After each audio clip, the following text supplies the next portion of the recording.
فرمایا لڑکی والوں کو یہ حق نہیں کہ وہ لڑکے کے بارے میں یہ کہیں کہ یہ تو غریب ہے، ہم اس کو کیسے دیں۔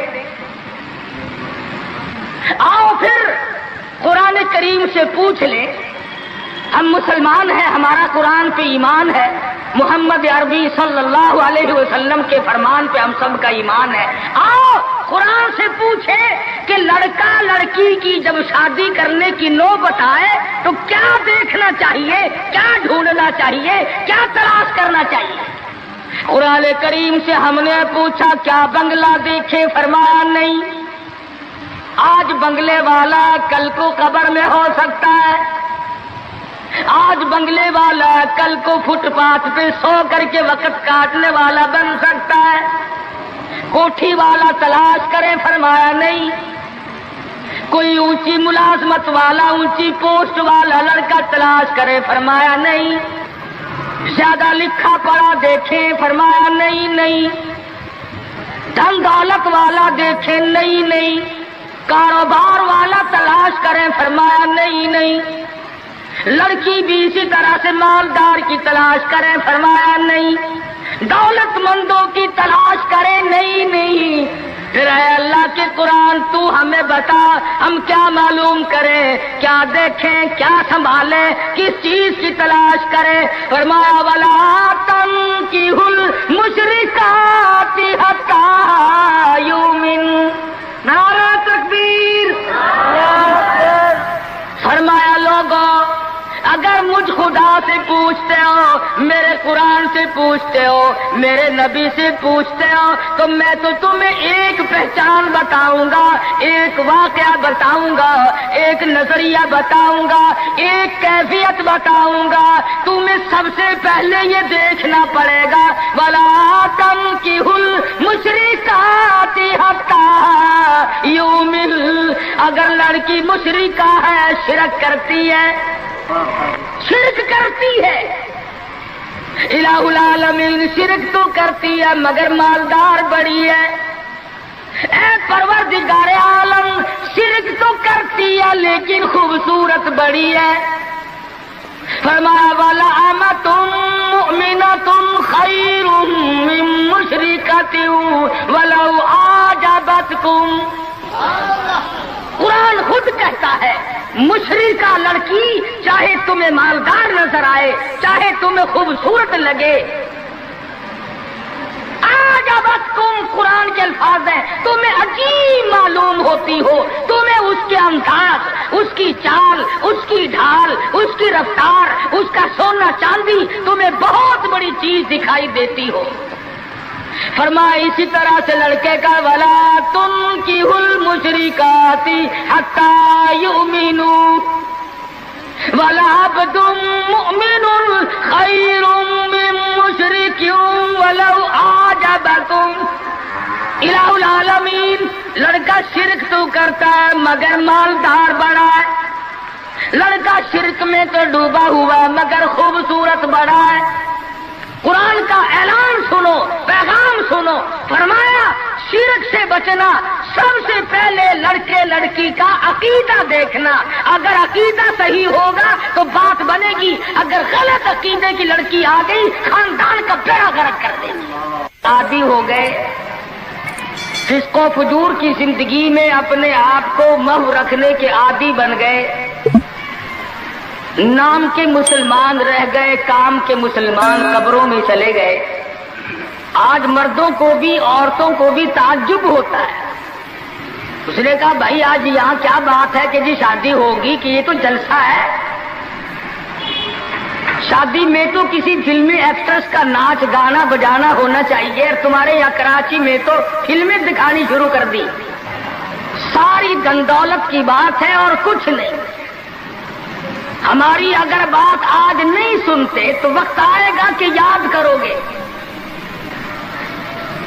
بڑوں کو ہم نے سیدھا ہوتے دیکھا ہے، جب مصیبت کا چکر پڑتا ہے، جب پریشانیوں کا ازدحام آدمی کے اوپر ہوتا ہے، ہوش نہیں آتا، پھر آدمی مسجد کا رخ کرتا ہے، لمبی لمبی دعائیں مانگتا ہے۔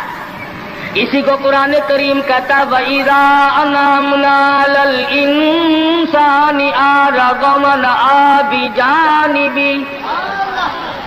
جب آرام پہنچتا ہے، کاروبار صحیح چلتا ہے تو کروٹ نہیں بدلتے، اللہ کا نام لینے کی توفیق نہیں رہتی، خدا بند کریم کو یاد کرنے کے لیے وقت نہیں ملتا. اتنا لمبا پہاڑ شادی کا بنا دیا، غریب آدمی کے بس کی بات نہ رہی. قرآن کریم کہتا ہے بادشاہت موجود ہو، دولت موجود ہو، سارا کاروبار صحیح چلتا ہو، وَإِذَا أَنْعَمْنَا عَلَى الْإِنسَانِ أَعْرَضَ وَنَأَىٰ بِجَانِبِهِ. اور جب مصیبت آئے وَإِذَا مَسَّهُ الشَّرُّ فَذُو دُعَاءٍ عَرِيضٍ. بڑی لمبی لمبی دعائیں مانگتا ہے، سجدے میں پڑھ کے روتا ہے، اے پروردگار، او میرے رب، میرے حال پہ کرم فرما. جب مصیبت چل جاتی ہے پھر خرمستی کرتا ہے. امام الانبیاء محبوب کبریا حضرت محمد مصطفیٰ صلی اللہ تعالی علیہ وسلم کی شادی کا وقت آیا. آپ بالکل نادار ہیں، مفلس ہے، غریب ہے. ایک عورت نے آ کر آپ سے بات کی کہ آپ کی شادی کر دی جائے. قربان جاؤں، ارشاد فرمایا میری شادی ہوگی کیسے؟ گھر نہیں، در نہیں، زر نہیں، پر نہیں، میرے پاس تو ساز و سامان نہیں. وہ کہنے لگی ایسی عورت سے اگر نکاح ہو جائے جس کے پاس دولت بھی ہو، سب کچھ موجود ہو. ارشاد فرمایا میں کس طرح سے کروں؟ وہ مجھ سے بھی تو مطالبہ کرے گی. صاحب کہنے لگی سیدہ خدیجہ رضی اللہ تعالیٰ عنہ، جس کو مکے کے بڑے بڑے چودھریوں نے پیغام دیے تھے، نکاح کے لیے آئے تھے، بڑے بڑے لوگوں نے پیغام دیے، دولت مند آئے، چودھری آئے، مکے کے رئیس آئے، بڑے بڑے قریش آئے، لیکن خدیجہ کہنے لگی او لوگوں تمہیں کیا معلوم ہے، میں نے ملازم رکھ کے دیکھ لیا، میں نے کاروبار کرا کے دیکھ لیا. خدا کی قسم میں چوبارے پہ کھڑی تھی، جب حضور اکرم صلی اللہ علیہ وسلم چلنے لگے میرا سامان لے کر، میری آنکھوں نے دیکھا بادل نے چھاؤں کر لی تھی. بادلوں نے چھاؤں کی، میری آنکھوں کے سامنے سورج کی تپش زیادہ تھی، حضور کے سر پہ آ کر بادلوں نے چھاؤں کی. اور لوگوں میں تو ان کے بادلوں کے چھاؤں میں آنا چاہتی ہوں. میں غریب بے شک ہے، وہ یتیم ہے، لاوارث ہے، ان کا کوئی نہیں، میں اپنے آپ کو ان کے قدموں پہ نثار کرنا چاہتی ہوں. چنانچہ تیاری ہوئی. حضور نے فرمایا میں کیا تیاری کروں، میرے پاس تو کچھ نہیں. شہنشاہ کائنات ہو، عبداللہ کے بیٹے ہو، آمنہ کے درے یتیم ہو اور پلے کچھ نہیں. ابو طالب نے نکاح کا خطبہ پڑھا، سیرت کی کتابوں میں موجود ہے، مقدمہ ابن خلدون میں، دیگر کتابوں میں ابو طالب کی یہ الفاظ ہیں او لوگوں آج اگرچہ میرے بھتیجے کے پاس دھن دولت نہیں، حکومت نہیں، تجارت نہیں، لیکن میرا یقین کہتا ہے ایک وقت آئے گا ساری دنیا کی دولت قربان کر دی جائیں گی. حضور اکرم صلی اللہ تعالی علیہ وسلم کا سب سے پہلا نکاح سیدہ خدیجہ رضی اللہ تعالی عنہا کے ساتھ ہوا، اور حضور نے یہ ثابت کر دیا آقا دو عالم صلی اللہ علیہ وسلم کی عمر مبارک 25 سال ہے اور سیدہ خدیجہ کی عمر 45 سال ہے. تو عرض کر رہا تھا عمر کا تناسب نہیں، نبی نے ہر اس رسم کو توڑا، ہر اس ذوم باطل کی تردید کر دی عملی طور پر، جس کو دنیا کے لوگ چلا کرتے تھے اور بازاروں میں تنتنایا کرتے تھے. یہ کوئی مناسبت ہے کہ حضور کی عمر شریف 25 برس ہے اور خدیجہ کی عمر 45 برس ہے؟ عمر والے مسئلے کو ختم کر دیا گیا. حضرت خدیجہ اور پھر کمال یہ کہ اللہ پاک نے اس ہی مائی کے پیٹ سے اولاد دی جس کی عمر حضور سے دگنی تھی. آج تو اگر تھوڑی سی عمر زیادہ ہو جائے لڑکی کی پھر تو لوگ فتہ لے کر کے آتے ہیں کہ میاں ناپ کے دیکھو پہلے کتنی بڑی ہے. کون زوم کرتا ہے, کون گمان کرتا ہے؟ پچھلے سال میرے پاس ایک آدمی آیا اور کہنے لگا قاری صاحب ایک دعا کر دے. میں نے کہا کی کہ پہلے تو لڑکی کا رشتہ مانگنے کے لیے کافی لوگ آتے تھے, ہمیں ہوش نہ آیا, اب عمر کچھ زیادہ ہو گئی, اب کوئی مانگتا ہی نہیں. میں نے کہا دریا چناب میں دھکا دے دو, اب لے گا کوئی نہیں. پتا چلا شرافت بڑی چیز ہے, طہارت بڑی چیز ہے. یہ عمر کا بھی مسئلہ جو ہے یہ دیکھنے آج کل اگرچہ دیکھنا پڑتا ہے لیکن اس کی مناسبت کوئی نہیں.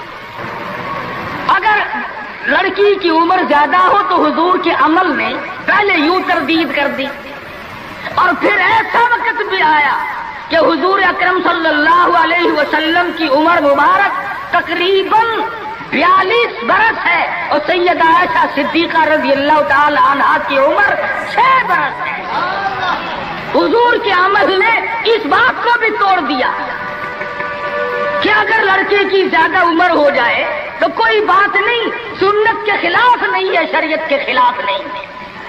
سیدہ عائشہ صدیقہ رضی اللہ تعالی عنہا کی عمر مبارک اس وقت 9 برس ہے جب رخصتی ہوئی, اور حضور صلی اللہ علیہ وسلم کی عمر شریف میں حیات اور زندگی میں سیدہ عائشہ صدیقہ نے 18 برس گزارے.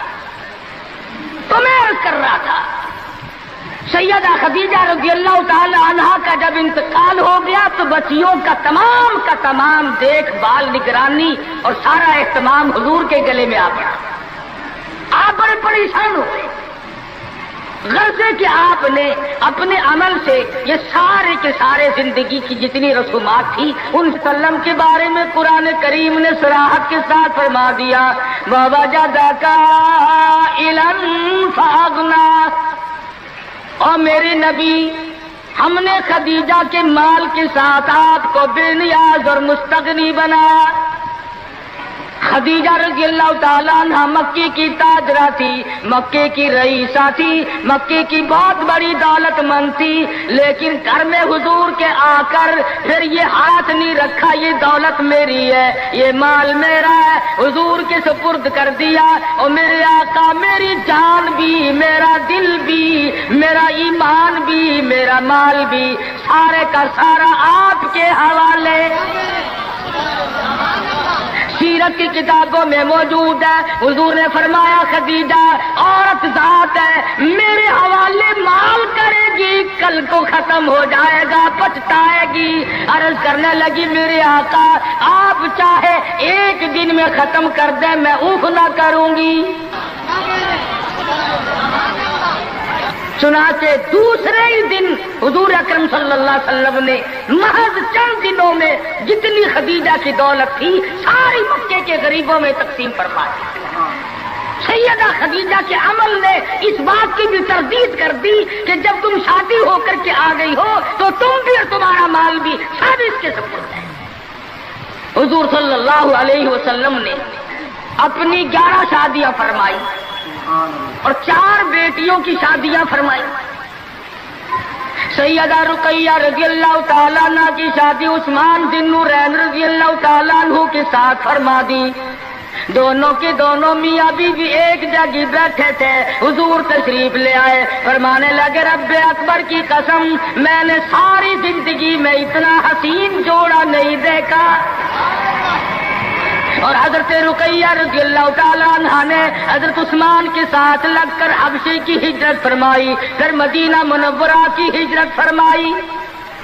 اس لیے قرآن کریم نے فرما دیا یا ایھا الناس, اے لوگوں, او انسانوں, او آدمیوں, او مردوں, اے عورتوں, اتقوا ربکم, ڈرو اپنے پروردگار سے. کس معاملے میں ڈریں, کن حالات میں ڈریں, کیا کرتے ہوئے ڈریں.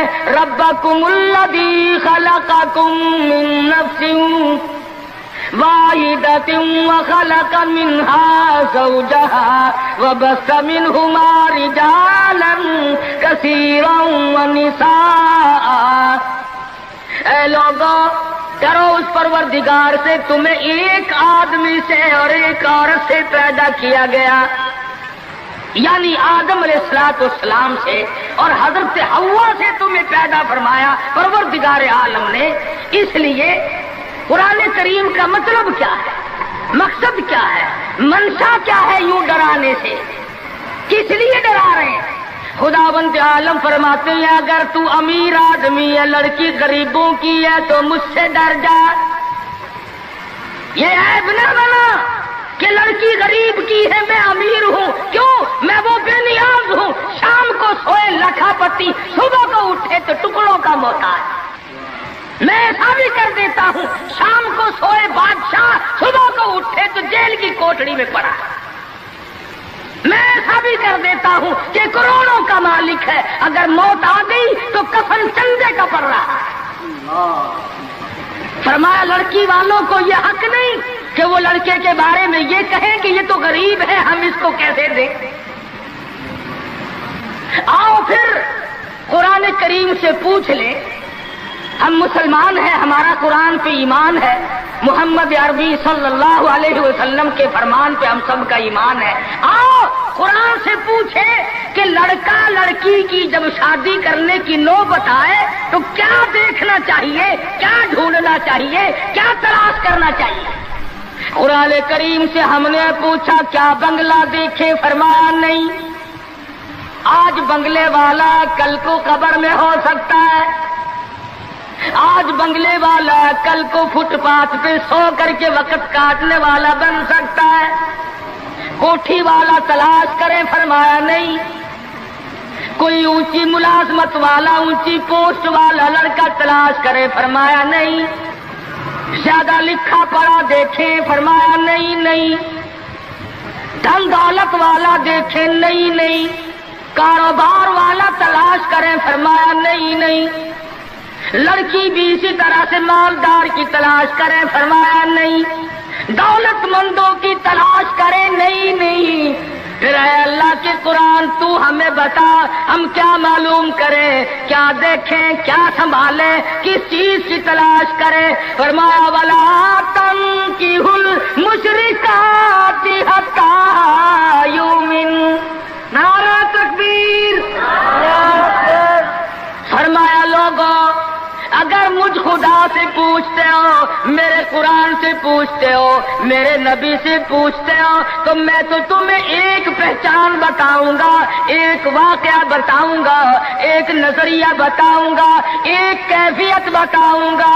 تمہیں سب سے پہلے یہ دیکھنا پڑے گا وَلَا تَنكِحُوا الْمُشْرِكَاتِ حَتَّىٰ يُؤْمِنْ۔ اگر لڑکی مشرکہ ہے، شرک کرتی ہے، الہ العالمین شرک تو کرتی ہے مگر مالدار بڑی ہے۔ اے پروردگار عالم شرک تو کرتی ہے لیکن خوبصورت بڑی ہے۔ فرمایا وَلَأَمَةٌ مُؤْمِنَةٌ خَيْرٌ مِّن مُشْرِكَةٍ وَلَوْ أَعْجَبَتْكُمْ۔ قرآن خود کہتا ہے مشرکہ لڑکی چاہے تمہیں مالدار نظر آئے، چاہے تمہیں خوبصورت لگے، آجابتکم قرآن کے الفاظ ہیں، تمہیں عجیب معلوم ہوتی ہو، تمہیں اس کے انداز، اس کی چال، اس کی ڈھال، اس کی رفتار، اس کا سونا چاندی تمہیں بہت بڑی چیز دکھائی دیتی ہو۔ فرمایا اسی طرح سے لڑکے کا وَلَا تُنكِحُوا الْمُشْرِكَاتِ حَتَّىٰ يُؤْمِنُوا وَلَعَبْدٌ مُؤْمِنٌ خَيْرٌ مِّن مُّشْرِكٍ وَلَوْ أَعْجَبَكُمْ۔ الہ العالمین لڑکا شرک تو کرتا ہے مگر مالدار بڑا ہے، لڑکا شرک میں تو ڈوبا ہوا ہے مگر خوبصورت بڑا ہے۔ قرآن کا اعلان سنو، پیغام سنو۔ فرمایا شرک سے بچنا، سب سے پہلے لڑکے لڑکی کا عقیدہ دیکھنا، اگر عقیدہ صحیح ہوگا تو بات بنے گی، اگر غلط عقیدے کی لڑکی آ گئی خاندان کا بیڑا غرق کر دے گی۔ حافظ جمال صاحب بول عیسیٰ قلندر رحمت اللہ علیہ پانی پت میں مزار ہے، میں اب ہندوستان گیا تھا تو اب بھی حاضری دینے گیا تھا. ہم اولیاء کرام کو بڑا مانتے ہیں. میں بولی شاہ قلندر رحمت اللہ علیہ کے مزار پہ گیا اور رات وہیں ٹھہرا. مولانا حالی پانی پتی کی قبر بھی وہی اور بولی شاہ قلندر کا مزار بھی وہی. تو لکھا ہے کہ جس وقت بولی شاہ قلندر رحمت اللہ علیہ پیدا ہوئے تو بڑے روئے, بہت روتے تھے. تو ایک بزرگ آئے جنہوں نے ان کے والد کو مبارکباد دی کہ بچے کی مبارک ہو. انہوں نے کہا حضرت مبارک تو آپ دے رہے ہیں مگر بچہ جس دن سے پیدا ہوا اتنا رو رہا ہے کہ ناک میں دم کر دیا. فرمایا میرے پاس تو لاؤ ذرا. لے آئے. اللہ والے نے ذرا سا اس کان کو منہ لگایا اور ذرا سا اس کان کو منہ لگایا, بچہ خاموش ہو گیا. واپس جانے لگے. شاہ فخر الدین رحمہ اللہ اولیاء کرام میں سے ہیں, بزرگان دین میں سے ہیں. شاہ بہاء الحق زکریا ملتانی رحمت اللہ علیہ کے داماد ہیں. جو لڑکی یہاں رہتے رہتے فوت ہو گئی تھی تو شاہ فخر الدین نے کہا حضرت بتاؤ. فرمایا تمہیں معلوم نہیں بولی شاہ قلندر کی والدہ اماں قرآن کریم کی حافظ ہے اور قرآن سے اتنا عشق ہے, اتنا لگاؤ ہے, اتنا سوز و گداز ہے, اتنی محبت ہے کہ ایک ختم قرآن کا روزانہ پڑھتی تھی. بچے کو پیٹ میں لے کر ایک ختم قرآن روزانہ کا پڑھتی تھی. تو بچے کی روح کا اور قرآن مجید کا اتنا گہرا تعلق ہو گیا. اب چونکہ اماں زچگی میں آ گئی, چھلے میں پڑ گئی, اس لیے قرآن نہیں پڑھتی. ارے آدھی کی عادت ٹوٹی, ناشی کا نشہ ٹوٹا, روئے نہ تو کیا کرے. میں نے اس بچے کے کان میں ایک آیت اس میں پڑھی, ایک آیت اس طرف پڑھی. بچے کی روح کی غذا مل گئی, خاموش ہو گیا. بات یہ کر رہا تھا کہ یہ سارے کے سارے معاملات قرآن کریم کا اعلان ہے. عقیدہ دیکھو, نظریات معلوم کرو. اگر غلط عقیدہ گھر میں آ گیا تو بات بگڑے گی, وہ اپنے ساتھ ساتھ اوروں کو بھی لے بیٹھے گی. اور علماء کرام نے لکھا, تجربے سے بھی یہ ثابت ہوا کہ عورت کی جو گود ہے, عورت کی جو گود ہے یہ پرائمری سکول بھی ہے, یہ مڈل سکول بھی ہے, یہ میٹرک سکول بھی ہے, یہ کالج بھی ہے, یہ وہ یونیورسٹی ہے جس سے نبی بے نیاز نہیں, ولی بے نیاز نہیں, کتب اور ابدال بے نیاز نہیں. اس کالج میں ہر بچہ پڑھتا ہے, ماں کی گود میں لازمی پلتا ہے. اور لوگوں اس کالج کو سنبھالو, اس پرائمری سکول کے استاد کو سنبھالو, اس کالج کے پروفیسر کو سنبھالو, اور وہ ہے بچے کی اماں. ہمارے یہاں بالخصوص عورتوں کی تعلیم کا, دینی تعلیم کا کوئی انتظام نہیں کرتے. بچپن میں چھوٹی چھوٹی بچیاں مسجد میں وقت بے وقت گئیں اور قرآن کریم پہ انگلی پھیر لی, مٹھائی تقسیم ہو گئی کہ آج پروین کا قرآن ختم ہو گیا. نہ اسے عقیدے کا پتہ, نہ اسے نظریے کا پتہ, نہ اسے یہ معلوم کہ میں مسلمان ہوں اور مجھ پہ کن چیزوں کا فرض منصبی جو ہے وہ لاگو ہوتا ہے. لعلہم یتذکرون, میرا کام ہے تمہیں قرآن کی آیتیں کھول کھول کے سمجھا دینا. اب عقل پکڑو یا مت مار لو, وہ تمہاری مرضی. تو فرمایا اتقوا ربکم الذی خلقکم من نفس واحدہ. او لوگوں غرور نہ کرو, تکبر نہ کرو, یوں نہ کہو میرا لڑکا خوبصورت نہیں, ہماری لڑکی بڑی خوبصورت ہے. بہت ممکن ہے شام کو سوئے حسن والی, صبح کو اٹھے تو آنکھوں سے جواب مل جائے. اس لیے کالے گورے کی بات کو لانا یہ بھی خدا کی خود پہ اعتراض ہے, اور مالدار غیر مالدار کی بات کرنا یہ بھی خدا بند عالم کے اعتراض, ذات پہ اعتراض ہوگا. فرمایا الذی خلقکم من نفس واحدۃ وخلق منها زوجها وبث منهما رجالا کثیرا ونساء.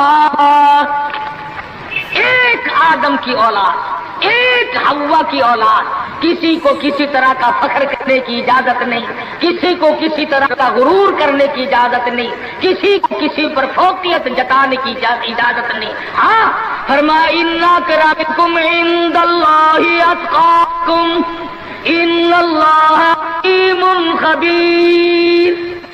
تقویٰ، پرہیزگاری، اللہ اللہ کرنا، اللہ کی حضور میں زیادہ سجدے کرنا، یہ ایک نعمت ایسی ہے جو آدمی کو اونچا کر دیتی ہے. علماء کرام نے لکھا ہے مکہ معظمہ میں اللہ پاک مسلمان کو زیارت نصیب فرمائے بیت اللہ شریف کی. آمین بھی نہ کہیو، عقیدے میں آمین بھی مہنگی ہو گئی ماشاءاللہ، اور ساری چیزیں تو مہنگی ٹھیک ہے، چلو تمہارے یہاں آمین بھی مہنگی ہو گئی. کیا کہنے تمہاری سبیتوں کے. مکہ مکرمہ میں ایک شخص ایک باندی کا ہاتھ پکڑے ہوئے ہے اور وہ کہنے لگا میں اس کو 20 اشرفیوں میں بیچتا ہوں. ایک بزرگ تھے بغداد کے رہنے والے، انہوں نے آپ کی اتنی کم قیمت کیوں بتا رہا ہے؟ وہ کہنے لگا اس میں عیب ہے. کیا عیب ہے؟ اس نے کہا بھی یہ ہے کہ ساری رات نماز پڑھتی ہے اور سارا دن روزہ رکھتی ہے. اس میں یہ نقص ہے. اللہ والے نے خرید لی. اس نے کہا چلو میری ساتھ نماز پڑھ کے دیں گے، ایک کے بجائے 2 اللہ اللہ کیا کریں گے. چنانچہ عشاء کی نماز کے بعد اس باندی کی پوچھا کہ اے میرے مالک کام ہے میرے متعلق؟ کہا کوئی نہیں. لکھ دو ہے کہ عشاء کی نماز کے بعد مصلے پہ کھڑی ہوئی تھی، صبح کی آزاد ہو گئی، قرآن پڑھتی رہی ساری عمر، اور جب دن آیا تو کہنے لگی اللہ والے تم بغداد میں رہتے ہو، کچھ قرآن سنو. انہوں نے 2 آیتیں پڑھی، ہوش ہو گئی، منہ پہ پانی کے چھینٹے پڑے، پھر ہوش آیا، پھر قرآن کی 2 آیتیں پڑھی. سورت حدیث پوری نہ پڑھ سکے تھے، ایک ہماری اور جان دے. کیسا ذوق تھا، کس قسم کی محبت تھی اللہ پاک جانوں سے، اور کیا ایمان تھا کہ قرآن کریم کی شہید ہوگی. کوئی تلوار شہید ہوگا، کوئی لوہا شہید بنے گا، کوئی پتھر کھا کے مرے گا، ڈوب کے مرے گا، کوئی آگ میں جل کے مرے گا، کوئی ایکسیڈنٹ میں مرے گا. یہ اللہ والی خدا کا قرآن سن کے مرے گا.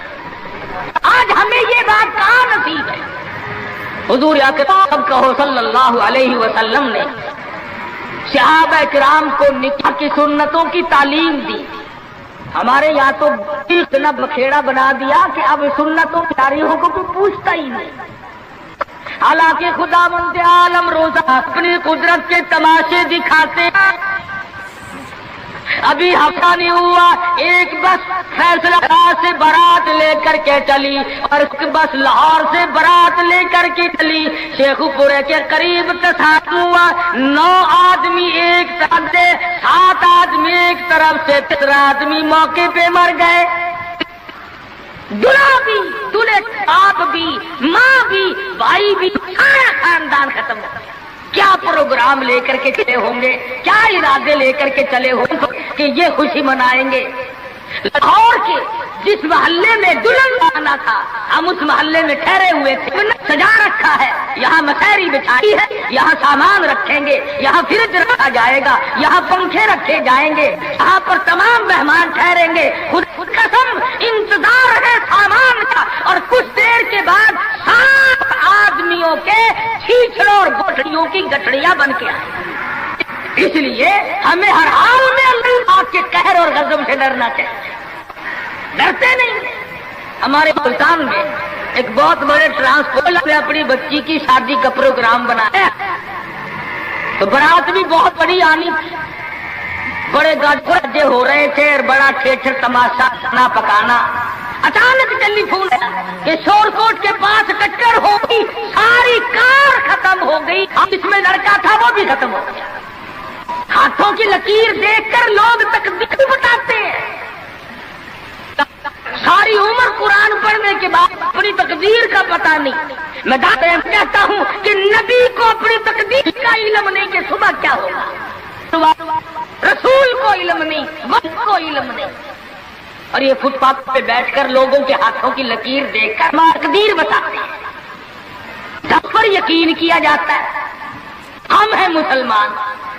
ایک مرتبہ لاہور میں فٹ پاتھ پہ بیٹھا ہوا آدمی لوگوں کے ہاتھوں کی لکیر دیکھ رہا تھا اور تقدیر بتلا رہا تھا. بڑے لوگ کھڑے تھے، اچھے خاصے بڑے لوگ. کسی کو کہتا تھا تجھے بڑی اونچی ملازمت ملے، بہت اونچی پوسٹ پہ تو جائے گا۔ بس بابو جی اکڑے جاتے تھے، کیا کرنا بس کیوں جی گورنر سے کم تو نہیں ہوں گا نا۔ لوگ پیسے بھی دے رہے تھے اور تقدیر لکھ رہے تھے۔ ہم مجمع میں کھڑے تھے، میں نے اپنے دوستوں سے کہا کہ یار آؤ ذرا ہم بھی دیکھیں تقدیر بتانے والا ایسا ہے یہ۔ اور مجمع میں سے آگے کو نکل کر میں نے بھی آگے ہاتھ کر دیا، میں نے کہا سائی جی ذرا دیکھو میری تقدیر شادی ہے کہ نہیں۔ اور بدبخت اچھی طرح دیکھی بھی نہیں، میرا ہاتھ جھٹک کر کے کہنے لگا نہیں تیری شادی نہیں ہوتی۔ اور میں کہا کھوتے تیرے باپ کے 8 بچے کھیل رہے ہیں، تجھے کیسے معلوم ہو گیا کہ شادی نہیں ہونی؟ البتہ اگر تو دوسری شادی کے بارے میں کہتا ہے تو بات اور ہے، اس کا کھیل ختم ہو گیا۔ غلط چیز غلط عقیدے کی طرف بہت جلدی لوگ بھاگ جاتے ہیں، صحیح بات کی طرف محمد عربی صلی اللہ علیہ وسلم نے لوگوں 23 برس قرآن سنایا، قرآن بتایا، صحابہ کرام کا لشکر تیار کیا، ان کی زندگیوں میں انقلاب برپا کر دیا۔ ارے ٹوٹ کے جو مسلمان کہلاتے ہوئے آج نہ نبی کی صورت ہے، نہ نبی کی سیرت ہے، نہ نبی کی سنت ہے، نہ نبی کا طریقہ ہے۔ ارے آج تک کسی عورت نے ہم سے یہ نہیں پوچھا کہ ہمیں فاطمۃ الزہرا کا لباس تو بتاؤ۔ آج تک کسی مائی نے ہم سے یہ نہیں پوچھا خدیجہ کا لباس بتاؤ۔ کوئی ماں بہن آج تک یہ پوچھ نہیں رہی ایسا صدیقہ رضی اللہ تعالیٰ عنہا کا لباس بتاؤ، ام حبیبہ کا لباس بتاؤ، ام سلمہ کا لباس بتاؤ، رقیہ ام کلثوم زینب کا لباس بتاؤ۔ کون پوچھے؟ کرنا ہو تو پوچھے۔ مدنی کریم صلی اللہ تعالی علیہ وسلم نے صحابہ کرام کی زندگی میں انقلاب برپا کر دیا۔ شادیاں حضور سے پوچھ کے کرتے ہیں، خدا کی قسم وہ شادیاں کتنی متبرک ہوں گی، کتنی برکت والی ہوں گی جن میں حضور نکاح پڑھانے کے لیے تشریف لاتے تھے۔ صحابی ہے مدنی کریم صلی اللہ علیہ وسلم کا، غریب ہے، نادار ہے، شکل کا بھی ایسا ہی ہے، چھوٹے سے قد کا صحابی ہے مگر حضور کا دیوانہ۔ دریائے کرم جوش میں آیا، فرمایا جلیبی تم نے شادی کی کہ نہیں؟ عرض کیے یا رسول اللہ میری شادی کون کرے، غریب ہوں، نادار ہوں، مفلس ہوں۔ فرمایا جا فلاں صحابی کے پاس چلا جا، اس کے پاس لڑکی ہے، میری طرف سے جا کے پیغام دے دے۔ اس نے پیغام دیا، منظور ہو گیا، بڑا خوشی خوشی آیا، آ کے کہنے لگا کالی کملی والے صلی اللہ علیہ وسلم میرا کام بن گیا، میرا گھر بسے گا، میری چوک بسے گی، میرا گھر آباد ہوگا، مگر میرے پلے کچھ نہیں۔ فرمایا جا عثمان غنی سے 300 درہم قرض لے لے، تیرا قرض میں محمد الرسول اللہ ادا کروں گا۔ وہ کتنے خوش نصیب ہوں گے لوگ جن کی امداد شادی میں حضور فرمائے اور ضامن بن رہے۔ عثمان غنی کی خدمت میں گئے رضی اللہ تعالی عنہ کہ مجھے حضور نے بھیجا ہے، 300 درہم قرض دے دے، حضور نے مانگا ہے، حضور ضامن ہے صلی اللہ علیہ وسلم۔ 300 لے کر کے بازار گیا، کچھ کپڑا خریدا، کچھ برتن لیے، کچھ ساز و سامان بنایا، جھوپڑی کی تیاری کی۔ اتنی دیر میں مدینے میں اعلان ہو گیا انفروا فی سبیل اللہ، اور مسلمانوں آؤ میدان میں، کفر نے اسلام کو للکارا ہے، تیار ہو جاؤ لڑائی کے لیے۔ کیسے ذہن بنا دیے تھے مدنی کریم صلی اللہ علیہ وسلم نے، جو کسی کے فرمان پہ مار کھائی جائے بڑی لذت آتی ہے۔ صحابی حضور کی خدمت میں نہیں جاتا اور میرے آقا جہاد میں جاؤں یا شادی کروں، آپ مجھے حکم دیں جو فرماؤ گے کروں گا، حضور کی خدمت میں نہیں جاتا، شادی کا پروگرام خود بخود ملتوی کر دیتا ہے۔ اسلام کی عظمت بڑی شے ہے، شادی کے مقابلے میں کوئی شے نہیں۔ زیور واپس کر دیے، کپڑا واپس کر دیا، برتن واپس کر دیے، گھوڑا تلوار لی، میدان جہاد میں سب سے آگے جا کے ٹکرا گیا اور زخم کھا کر شہید ہو رہا ہے۔ حضور میدان جہاد میں تشریف لائے، فرمایا میرا دیوانہ شادی میں مصروف ہوگا۔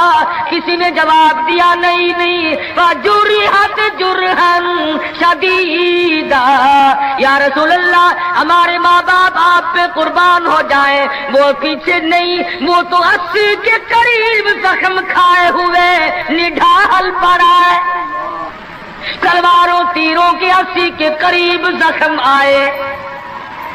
رحمت دو عالم صلی اللہ علیہ وسلم کا دریائے کرم جوش میں آیا، فرمایا اٹھا کر کے جلدی میرے پاس لے آؤ۔ صحابہ اٹھا کے لائے، رحمت والی گود میں سر رکھ دیا۔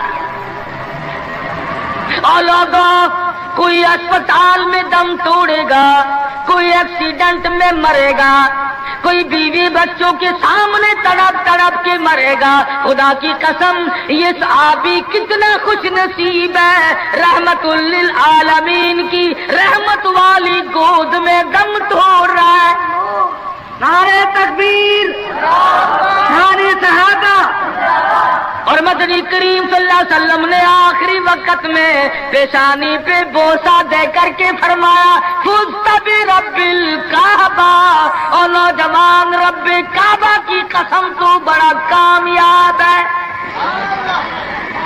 حضور کی گود میں دم توڑ رہا ہے، کیا خوش نصیب ہے، دیدار کرتا ہوا جا رہا ہے رحمت دو عالم کا، گود حضور کی، دیدار حضور کا، ہاتھ حضور کا، پیشانی حضور چوم رہی ہیں۔ ارے لاکھوں مرنے قربان کر دوں اس صحابی کے ایک شہادت کے۔ اور پھر توجہ کرنا، ایک بات بتاؤں، بخاری شریف کی روایت میں ہے کہ صحابی کا جب دم ٹوٹنے لگا، جب آخری وقت آیا، حضور کی گود میں سے اچھل کر تڑپ کر اپنا رخسار حضور کے قدموں پہ رکھ دیا، حضور کے قدموں میں دم دے دیا۔ مدینہ منورہ میں اعلان کر دیا گیا شہید ہو گیا صحابی، آؤ نماز جنازہ تیار ہے۔ چاروں طرف سے لوگ آئے، سارا مدینہ ٹوٹ کے آیا۔ جب جنازہ لے کے چلنے لگے، ابو ہریرہ نے دیکھا کہ مدنی کریم صلی اللہ علیہ وسلم اپنے قدم مبارک بچا بچا کر کے رکھ رہے ہیں، جیسا کہ کانٹوں سے بچایا جاتا ہو، روڑوں سے بچایا جاتا ہو۔ ابو ہریرہ نے پوچھا میرے آقا اینٹ نہیں، روڑا نہیں، پتھر نہیں، آپ کس چیز سے قدم مبارک بچا رہے ہیں؟ فرمایا اس صحابی نے شادی والی عمر بھر کی تمنا، عمر بھر کی حسرت کو، عمر بھر کے ارمان کو، عمر بھر کی آرزوؤں کو حضور کے لائے ہوئے اسلام کی عظمت پہ قربان کر دیا۔ حضور فرماتے ہیں انی ارا مالا ترا، میں تمہیں کیا بتاؤں، اس کا جنازہ پڑھنے کے لیے آسمان سے 4000 فرشتہ آیا ہوا ہے۔ سنت کی اتباع بہت بڑی چیز ہے۔ مدنی کریم صلی اللہ علیہ وسلم نے اپنی بیٹیوں کی شادیاں کر کے صاف صاف بتا دیا کہ یہ طریقہ کار ہے، اس سے زیادہ اور کوئی حقیقت نہیں۔ سیدہ فاطمہ الزہرا رضی اللہ تعالی عنہا کی شادی کا وقت آیا، یہی رجب کا مہینہ ہے۔ ابو بکر صدیق رضی اللہ تعالی عنہ اور فاروق اعظم کو بلایا، فرمایا تمہیں پتا ہونا چاہیے فاطمہ الزہرا سیانی ہو گئی ہے، میں نے نکاح کرنا ہے، مشورہ دو کس سے کروں؟ سبحان اللہ، نبی کے وہ مشیر بھی کتنے خوش نصیب ہیں کہ حضور اپنی بیٹی کے بارے میں بھی صدیق اور فاروق سے صلاح فرما رہے ہیں، مشورہ لے رہے ہیں۔ دونوں کے دونوں نے صاف فرمایا کہ علی سے بہتر کوئی نہیں۔ اندازہ لگاؤ وہ آپس میں اتنی محبت رکھتے تھے کہ ایک دوسرے کی شادی کے بارے میں حضور کو مشورہ دے رہے ہیں۔ فرمایا بہت اچھا، علی مرتضیٰ کو بلاؤ۔ بلا کے فرمایا کہ یہ میرا بھی ارادہ ہو گیا، اور ان دونوں حضرات نے مشورہ دیا کہ خاتون جنت کا نکاح تیری ساتھ کیا جائے، کچھ ہے پلے حق مہر دینے کے لیے؟ کہا یا رسول اللہ میں تو سپاہی آدمی ہوں، میرے پلے کیا ہے؟ یہ تلوار ہے اور یہ میری زرہ ہے جسے پہن کر میں جنگ کرتا ہوں، اور میرے پلے دم دولت کچھ نہیں۔ تو فرمایا کہ یہ زرہ جو ہے اسی کو بیچ کر پیسے بنا لا۔ حضرت علی اٹھے، بیچنے کے لیے بازار جا رہے ہیں، راستے میں عثمان غنی ملے، فرمایا علی کہاں چلے؟ کہا میری آج شادی ہے، نکاح ہے، یہ زرہ بیچنے چلا ہوں، میں اپنی حق مہر دوں گا۔ فرمایا آجا سودا کریں گے۔ عثمان نے، علی مرتضیٰ نے سودا کیا، 400 درہم میں سودا ہو گیا۔ جب اٹھ کے چلنے لگے حضرت عثمان نے زرہ بھی پیسے بھی حضرت علی کو واپس کر دیے اور فرمایا کہ خاتون جنت کی شادی ہو، خرچ عثمان کا ہو، میں بڑا راضی۔ حضرت عثمان غنی رضی اللہ تعالیٰ عنہ سے پیسے لے کر حضرت علی حضور کی جب خدمت میں گئے تو فرمایا زرہ بھی لے آئے، پیسے بھی لے آئے؟ کہ ہاں۔ عثمان نے سب کچھ دے دیا۔ حضور صلی اللہ علیہ وسلم کے بے ساختہ ہاتھ اٹھ گئے، فرمایا عثمان تجھ پر خدا رحم کرے، تو نے ساری عمر میرا ہاتھ بٹایا۔ تو حضرت عثمان غنی سے حضور بڑے راضی تھے۔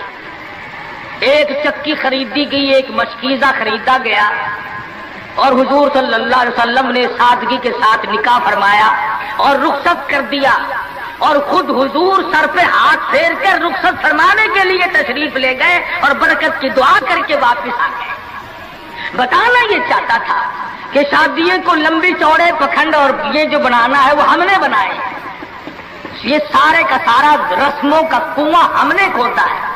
مہینوں پہلے انتظامات، مہینے پہلے بعد کو انتظامات، پھر لینا دینا۔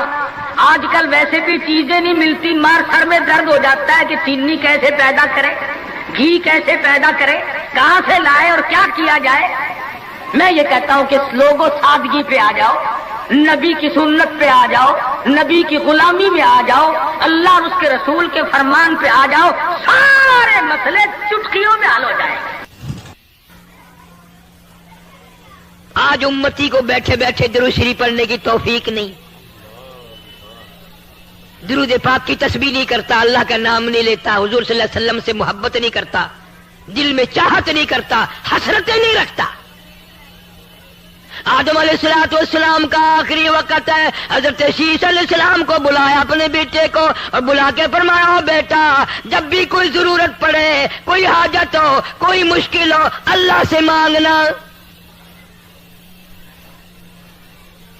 ہر معاملے میں اللہ کو پکارنا۔ اللہ یہ حاجت روا ہے، اللہ یہ مشکل کشا ہے، سب کی بگڑی بنانے والا وہ ہے کہ اچھا ابا جی۔ اور فرمایا دعا کے اخیر میں اول میں ایک ایک دفعہ درود شریف پڑھنا۔ حضرت محمد کریم صلی اللہ علیہ وسلم کی ذات اقدس پہ شیش علیہ السلام نے پوچھ لیا ابا جان دعا مانگنا، تو سمجھ میں آ گیا یہ کون ہے جن کی ذات پہ آپ درود شریف پڑھنے کے لیے فرما رہے ہیں۔ فرمایا میرے بیٹے شیش میں جنت میں رہ کے آیا، جنت میں وقت گزار کے آیا، جنت میں سونے چاندی کی اینٹوں کے مکان ہے، ہر مکان کی دروازے پہ، ہر سونے کی اینٹ پہ، ہر نہر کی پل پہ، ہر درخت کی پتے پتے پہ میں نے محمد کریم صلی اللہ علیہ وسلم کا نام دیکھا ہے، صلی اللہ علیہ وسلم۔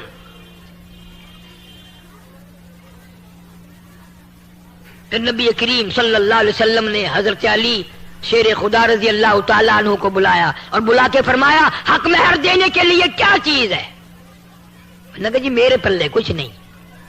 فرمایا یہ زرہ جو ہے زنجیروں کی کڑیاں جوڑ جوڑ کر ایک کرتا بنایا جاتا تھا، وہ پہن کر پہلے زمانے میں جنگ کرتے تھے، تلوار اثر نہ کرے، تیر اثر نہ کرے۔ فرمایا اے علی یہ زرہ تو تیرے پاس ہے؟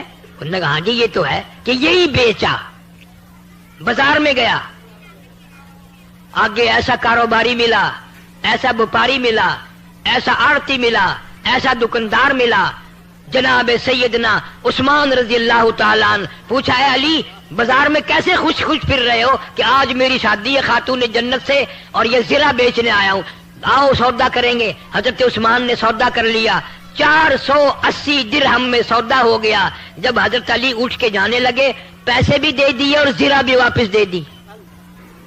اور یوں فرمایا علی نبی کی بیٹی کا سارا خرچہ عثمان دے گا، سارا خرچہ میں ادا کروں گا، اور جو بھی خرچہ ہوگا میرے ذمے آیا۔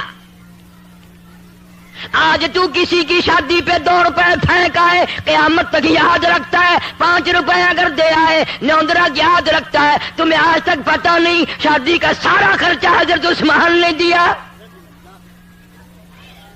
یوں ہی تو نہیں غنی کا لقب دیا مدنی کریم صلی اللہ علیہ وسلم نے۔ اور پھر حضرت علی نے جو لا کر پیسے رکھے ہیں ڈھیر لا دیا، تو آپ صلی اللہ علیہ وسلم نے پوچھا یہ زیرہ بھی لے آیا اور اتنے سارے پیسے بھی لے آیا؟ حضرت علی نے عرض کیا جی ایسا تاجر ملا، ایسا دکاندار ملا، ایسا آڑتی ملا، ایسا کاروباری ملا، اعلان کر دیا خاتون جنت کی شادی ہو خرچہ میرا ہوگا۔ آپ صلی اللہ علیہ وسلم ان پیسوں کو الٹ پلٹ کر رہے ہیں اور خوش ہو رہے ہیں اور یوں فرما رہے ہیں عثمان آج کے بعد تجھے کوئی عمل نقصان نہیں دے سکتا۔ عثمان وہ ہے، اتنا بڑا سخی عثمان۔ ابن عباس رضی اللہ تعالیٰ عنہ فرماتے ہیں میں نے حضور کریم صلی اللہ علیہ وسلم کو خواب میں دیکھا کہ آپ ترکی گھوڑے پہ سوار ہیں، بڑا اعلیٰ درجے کا لباس زیب تن فرمایا ہوا ہے اور اجلت میں ہے، جلدی میں ہے۔ تو ابن عباس کہتے ہیں میں نے عرض کیا یا رسول اللہ صلی اللہ علیہ وسلم تشریف رکھو، بہت دنوں میں زیارت ہوئی۔ فرمایا مجھے بڑی جلدی ہے، عثمان کا آج ایک جنت کی حور سے میں نے نکاح پڑھانا ہے۔ حضرت عثمان کا جنت کی حور سے نکاح پڑھانا ہے۔ کیوں؟ آپ نے فرمایا اس لیے کہ مدینے میں قحط تھا، کال پڑا ہوا تھا، مدینے کے لوگ بھوکے مر رہے تھے، 100 اونٹ حضرت عثمان کے غلے کے آئے ملک شام سے اور مدینے کے بازار میں لا کے بٹھا دیے، غلہ اتارا، مدینے کے دکاندار آئے۔ اللہ ہر مسلمان کو مدینے پاک کی زیارت نصیب فرمائے اور مدینے کی موت عطا فرمائے، مدینے میں قبر کی جگہ نصیب فرمائے۔ 100 اونٹ غلے کے لدے ہوئے مدینے میں آئے، غلہ اتارا، مدینے کے دکاندار آئے، مدینے کے تاجر آئے، کہا عثمان ہم خریدار بن کے آئے ہیں کہ اچھا بتاؤ کیا دو گے؟ کہ بھائی 10 کے مال کے 11 دیں گے۔ کہا نہیں مجھے زیادہ ملتا ہے۔ وہ کہنے لگے 10 کے مال کے 12 دیں گے۔ کہا نہیں مجھے بہت ملتا ہے کہ بھائی 10 کے مال کے 13 دیں گے۔ فرمایا مجھے زیادہ ملتا ہے۔ تو وہ دکاندار اکڑ کے کہنے لگے یار مدینے کے سارے دکاندار تو ہم کھڑے ہیں، وہ زیادہ دینے والا کون ہے؟ سامنے کیوں نہیں آتا؟ وہ کون سا دکاندار ہے؟ کہاں کے رہنے والا؟ فرمایا من جاء بالحسنتی فلہ عشر امثالھا، خدا کہتا ہے جو میرے نام پہ صدقہ کرتا ہے میں اس کو 10 دنیا میں اور 70 آخرت میں دیتا ہوں۔ تم گواہ ہو جاؤ میں نے ان 100 اونٹوں کے سارے غلے کو بمائے اونٹوں کے اہل مدینہ پہ صدقہ کر دیا، سارے اہل مدینہ پہ صدقہ کر دیا میں نے۔ یہ اس دن حضرت ابن عباس نے خواب میں حضور کریم صلی اللہ علیہ وسلم دیکھا کہ عثمان نے آج ایسا صدقہ کیا، عثمان نے آج ایسی خیرات کی ہے، آج عثمان نے اتنا بڑا دان کیا ہے کہ حضور صلی اللہ علیہ وسلم اس کا نکاح پڑھانے جنت میں تشریف لے جا رہے ہیں۔